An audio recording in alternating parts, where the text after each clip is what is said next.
Hello student, my name is Nandini. आज के session में हम पढ़ेंगे संवैधानिक उपचारों का अधिकार, जो संविधान के आर्टिकल 32 में दिया गया है। संवैधानिक उपचारों का अधिकार से अर्थ है कि अगर किसी व्यक्ति के अधिकार का हनन होता है, मतलब उसका कोई भी अधिकार उसे छीना जाता है या फिर उसका कोई भी अधिकार प्रभावित होता है, तो वह सीधे सुप्रीम कोर्ट की शरण ले सकता है और सुप्रीम कोर्ट जा सकता है। तो आर्टिकल जो 32 है, सुप्रीम कोर्ट को ये शक्ति देता है कि वह फंडामेंटल राइट का संरक्षण करे। तो आर्टिकल 32 सुप्रीम कोर्ट को ये शक्ति देता है कि अगर फंडामेंटल राइट्स का वायलेशन होता है या फंडामेंटल राइट्स का कभी भी हनन होता है, तो वह रिट जारी कर सकता है ना, उनको प्रवर्तनीय बना सकता है। जो भी संविधान में हमें मौलिक अधिकार दिए हैं, अगर उनका हनन होता है और कोई भी व्यक्ति सुप्रीम कोर्ट जाता है, तो वह उन अधिकारों को सुप्रीम कोर्ट लागू कर सकता है। तो संवैधानिक उपचारों का अधिकार किससे संबंधित है? फंडामेंटल राइट के उल्लंघनों से संबंधित है। अगर उल्लंघन होता है तो सीधे आप न्यायालय की शरण ले सकते हैं, सुप्रीम कोर्ट जा सकते हैं और सुप्रीम कोर्ट क्या कर सकता है? इसके संबंध में रिट जारी कर सकता है।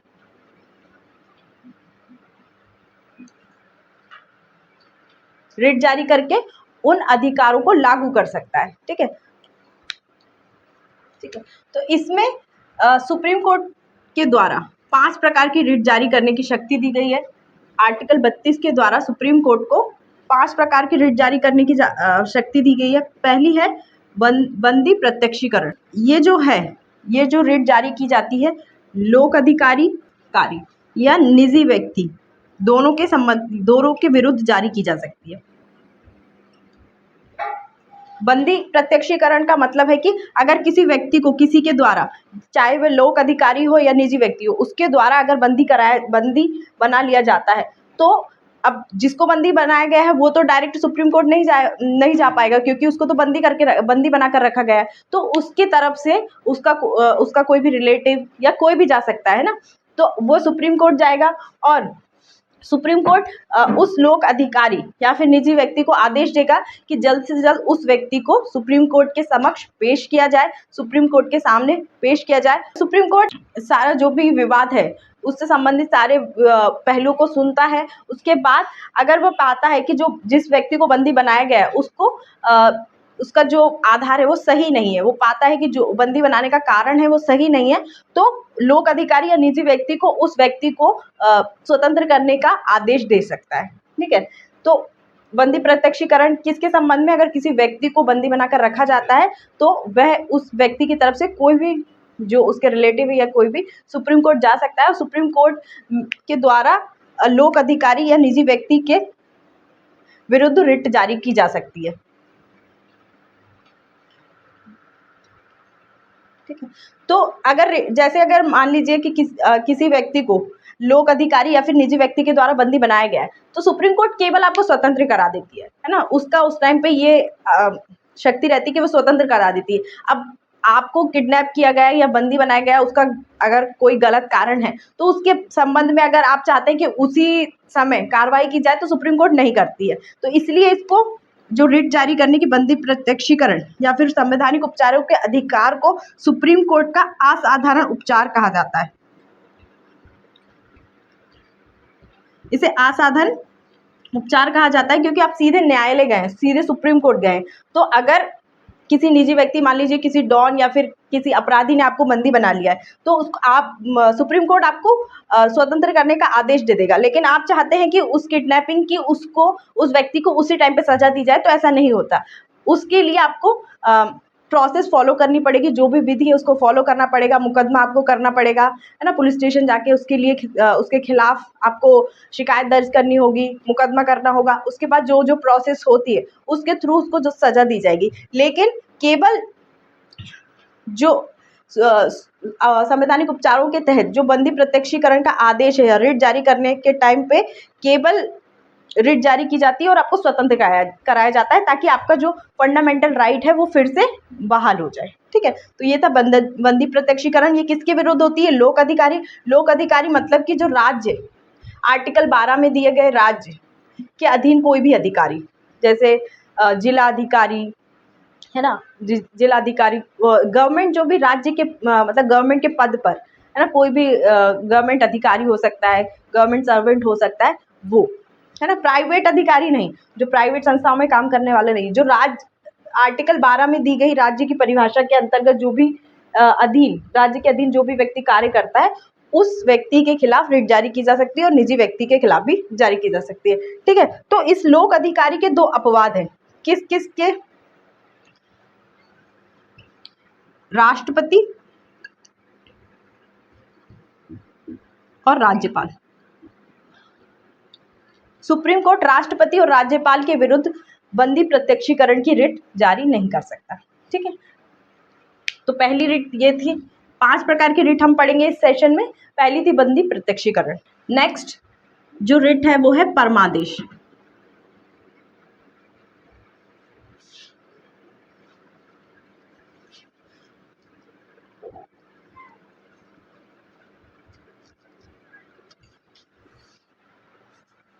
बंदी प्रत्यक्षीकरण को बोलते हैं हैबियस कॉर्पस।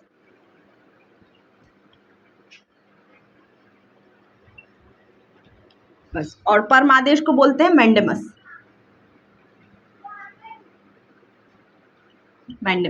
ठीक है, तो परमादेश जो है वो किसके विरुद्ध जारी किया जा सकता है? लोक अधिकारी, आर्टिकल 12 के अधीन कार्य करने वाला अधिकारी,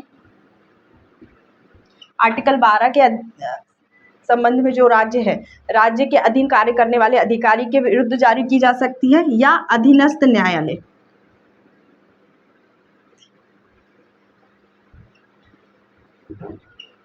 अधीनस्थ न्यायालय,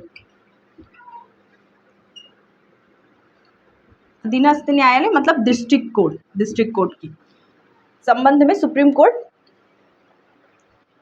रिट जारी कर सकता है ना। हाई कोर्ट के लिए नहीं परमादेश जारी नहीं किया जा सकता। हाई कोर्ट के जज जो होते हैं, है ना, उनके लिए जो परमादेश वाली रिट है वो जारी नहीं की जा सकती। लेकिन अगर ये प्रशासनिक भूमिका में है, मान लीजिए हाई कोर्ट के जज बाद में रिटायर हो जाते हैं, फिर बाद में किसी अन्य जो अर्ध न्यायिक संस्थाएं हैं या फिर अन्य जो आयोग हैं उनके अधिकारी बनते हैं, उनके प्रमुख बनते हैं, उस टाइम पे अगर वो किसी व्यक्ति के अधिकारों का वायलेशन करते हैं, किसी व्यक्ति के अधिकारों को प्रभावित करते हैं, तो प्रशासनिक स्थिति में सुप्रीम कोर्ट के जज के विरुद्ध भी परमादेश जारी किया जा सकता है, परमादेश रिट जारी की जा सकती है। परंतु अगर वह हाई कोर्ट का जज है, तब उस अवस्था में परमादेश रिट जारी नहीं की जा सकती। तो जो परमादेश है किस किस के विरुद्ध जारी किया जा सकता है? लोक अधिकारी या फिर अधीनस्थ न्यायालय। अब परमादेश होता क्या है? परमादेश होता है कि जैसे आप कहीं गए, किसी गवर्नमेंट संस्थान में गए, आपको कुछ कार्य है, वहाँ पे अगर वह अधिकारी आपका वह कार्य करने से मना कर देता है, मान लीजिए पासपोर्ट वाले संस्थान में गए, आपको पासपोर्ट के लिए अप्लाई करना है, परंतु वहाँ जो अधिकारी बैठा है वो आपके पासपोर्ट बनाने से मना कर देता है और उसका आपको कारण भी नहीं बताता है, तब आप डायरेक्ट सुप्रीम कोर्ट जा सकते हैं। क्यों? क्योंकि पासपोर्ट बनवाना आपका पासपोर्ट बनवाना नहीं, विदेश यात्रा करना आपका एक मौलिक अधिकार है ना, मौलिक अधिकार है। क्यों? आर्टिकल 21 के तहत हमने बहुत सारे अधिकार पढ़े थे, जो जीवन जीने की स्वतंत्रता के मतलब अंतर्गत आते हैं। उसी में हमने पढ़ा था विदेश यात्रा करने का अधिकार भी एक मौलिक अधिकार है। तो अगर आपको पासपोर्ट बनाकर नहीं दिया जा रहा है तो आप विदेश यात्रा नहीं कर पाएंगे, तो इससे क्या होगा? आपका मौलिक अधिकार प्रभावित होगा और वह व्यक्ति जो अधिकारी है, लोक अधिकारी है, आपका पासपोर्ट बनाने से मना कर रहा है। तो उस स्थिति में आप डायरेक्ट सुप्रीम कोर्ट जा सकते हैं, है ना। तो उस स्थिति में सुप्रीम कोर्ट के द्वारा परमादेश जारी किया जा सकता है उस लोक अधिकारी के लिए, या फिर किसी अधीनस्थ न्यायालय जो डिस्ट्रिक्ट कोर्ट है उसके लिए भी किया जा सकता है। और हाई कोर्ट के जज के लिए तब नहीं किया जा सकता जब वो न्यायिक भूमिका में, लेकिन अगर वो प्रशासनिक भूमिका में कार्य कर रहा है और तब वे अगर फंडामेंटल राइट्स का वायलेशन करता है, तो प्रशासनिक स्थिति में हाई कोर्ट के जज के लिए भी जारी की जा सकती है परमादेश। ठीक है, प्रशासनिक भूमिका में। परंतु वैसे हाई कोर्ट के लिए परमादेश जारी नहीं करता। ठीक है, तो ये था परमादेश। नेक्स्ट कौन सी रिट है? तीसरी है प्रतिषेध। तो जो प्रतिषेध है ये जारी की जाती है न्यायिक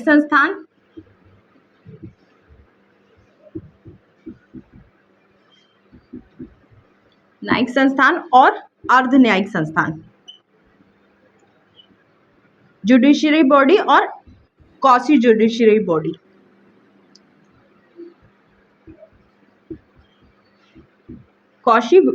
क्वासी जुडिशियरी बॉडी के लिए, है ना, अर्ध न्यायिक संस्थान के लिए जारी की जा सकती है। न्यायिक संस्थान में कौन कौन आ जाएंगे? सुप्रीम कोर्ट, डिस्ट्रिक्ट कोर्ट, है ना। और अर्ध न्यायिक संस्थान कौन कौन से आ जाएंगे? जैसे सेबी,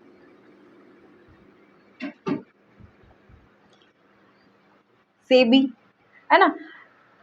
ये क्या होते हैं मैं अभी आपको आगे समझाऊंगी। प्रतिषेध में क्या होता है कि अगर कोई न्यायिक या फिर अर्ध न्यायिक संस्थान अपने क्षेत्र अधिकार का उल्लंघन करती है तो उस स्थिति में सुप्रीम कोर्ट के द्वारा प्रतिषेध रिट जारी की जा सकती है। ठीक है ना। क्षेत्र अधिकार, जैसे कि अब मान लीजिए मुंबई हाई कोर्ट है ना। मुंबई हाई कोर्ट ने कोलकाता से संबंधित विवाद पर अपना कोई निर्णय दे दिया, तो वो तो उसका क्षेत्राधिकार है ही नहीं, तो वह कार्रवाई कैसे कर सकता है उस क्षेत्र में, है ना। उस संबंध में कार्रवाई करने का उसे अधिकार ही नहीं है, तो वह उस क्षेत्र के लिए कार्रवाई कैसे कर सकता है। तो मतलब अगर कोई भी न्यायिक संस्थान या अर्ध न्यायिक संस्थान अपने क्षेत्र अधिकार का उल्लंघन करता है तो कार्यवाही के दौरान प्रतिषेध रिट जारी की जा सकती है। ठीक है, तो किस किस के लिए जारी की जा सकती है? न्यायिक संस्थान और अर्ध न्यायिक संस्थान। अब ये होते क्या है? जैसे कि मैंने बताया, न्यायिक संस्थान में हाई कोर्ट और डिस्ट्रिक्ट कोर्ट होता है। इसमें ये कार्य क्या होता है? कार्य भी न्यायिक होगा,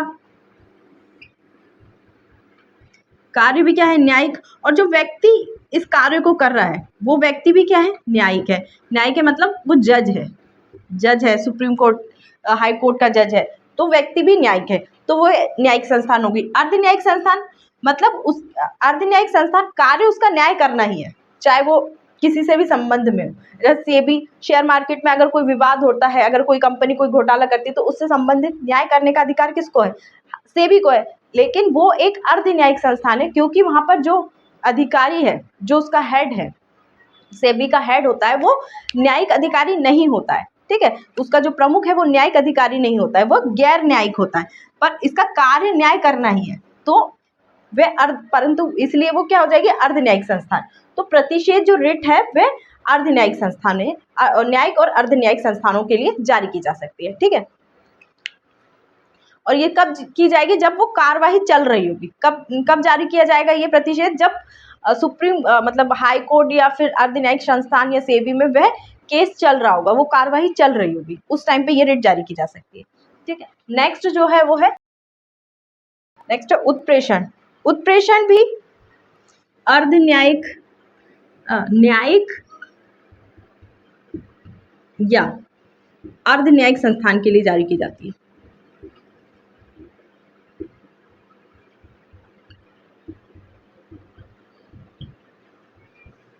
न्यायिक या अर्ध न्यायिक संस्थानों के लिए ही जारी की जाती है, परंतु स्थिति क्या होती है इसमें? कंडीशन क्या होती है? उत्प्रेषण भी न्यायिक और अर्ध न्यायिक संस्थानों के अगर ये दोनों अगर अपने क्षेत्राधिकारों का उल्लंघन करते हैं तभी जारी की जाती है, परंतु ये कार्रवाई समाप्त होने के बाद की जाती है। मतलब कि इन लोगों ने, इनके पास वह मुकदमा आया, वो विवाद आया, न्यायिक संस्थानों चाहे अर्ध न्यायिक संस्थानों के पास वो विवाद आता है, उस विवाद पर कार्रवाई के बाद वह अपना फैसला दे देते हैं, निर्णय दे देते हैं, है ना। निर्णय देने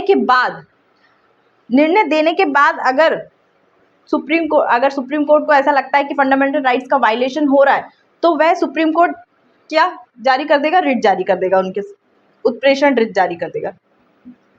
ठीक है, निर्णय देने के बाद की जाती है। मतलब उत्प्रेषण जो रिट है वो दोनों न्यायिक और अर्ध न्यायिक संस्थान अगर अपने क्षेत्राधिकारों का उल्लंघन करते हैं तभी जारी की जाएगी, लेकिन कार्रवाई समाप्त होने के पश्चात। इसलिए इसको क्या कहता है? Postmortem writ.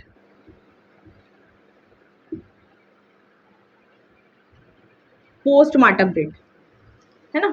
इसीलिए क्योंकि कार्रवाई समाप्त हो गई है, निर्णय भी दे दिया है, संस्थानों ने अपना निर्णय भी दे दिया है ना। उसके बाद अगर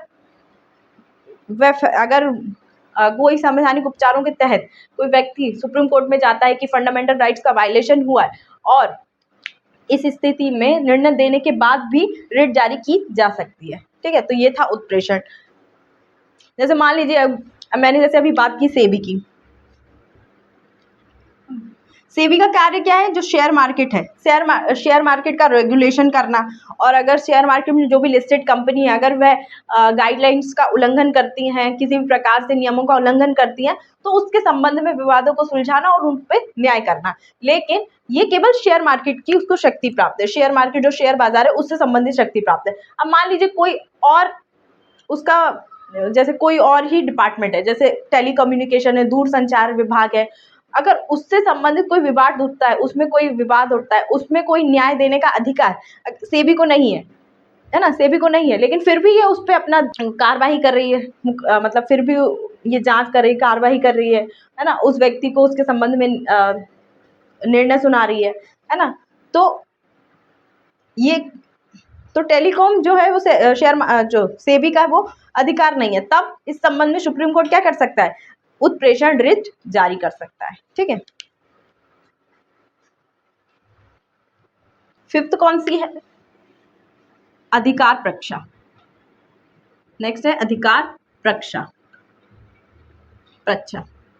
अधिकार प्रक्षा का मतलब, अब मान लीजिए कोई व्यक्ति है, वो किसी वह कोई अधिकारी है ना, अब उससे संबंधित विवाद न्यायालय के पास आता है कि जो पद उसके द्वारा धारण किया गया है, जिस पद पर वो है, वो मतलब छल से या फिर किसी गलत तरीके से उस पर वह आसीन है। ठीक है, उस पर वह आसीन है, तो सुप्रीम कोर्ट क्या करेगा?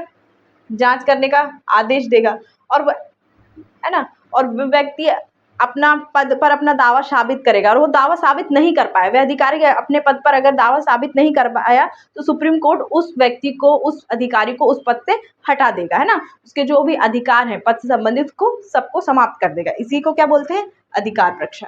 तो ये किससे संबंधित है?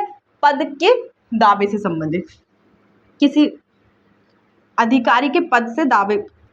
अधिकार प्रक्षा किससे संबंधित है? पद पर दावे से। अगर पद पर कोई व्यक्ति अगर किसी पद पर दावा करता है और वह उस दावे को साबित नहीं कर पाता है ना, साबित नहीं कर पाता है, तो अधिकार प्रक्षा रिट जारी की जा सकती है और उस व्यक्ति को उस पद से हटाया जा सकता है। ठीक है, तो ये थी अधिकार प्रक्षा। एक बार रिवीजन कर लेते हैं।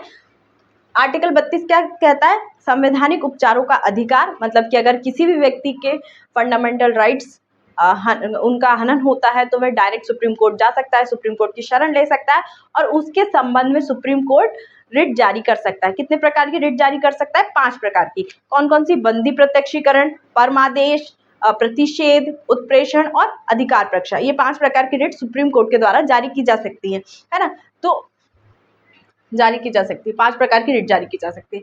अब इससे संबंधित कोई एक तथ्य है, जैसे जो भीमराव अंबेडकर हैं, BR अम्बेडकर,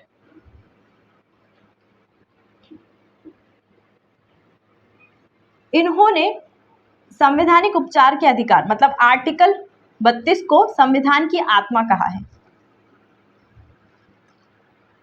संविधान की आत्मा किसे कहा गया है?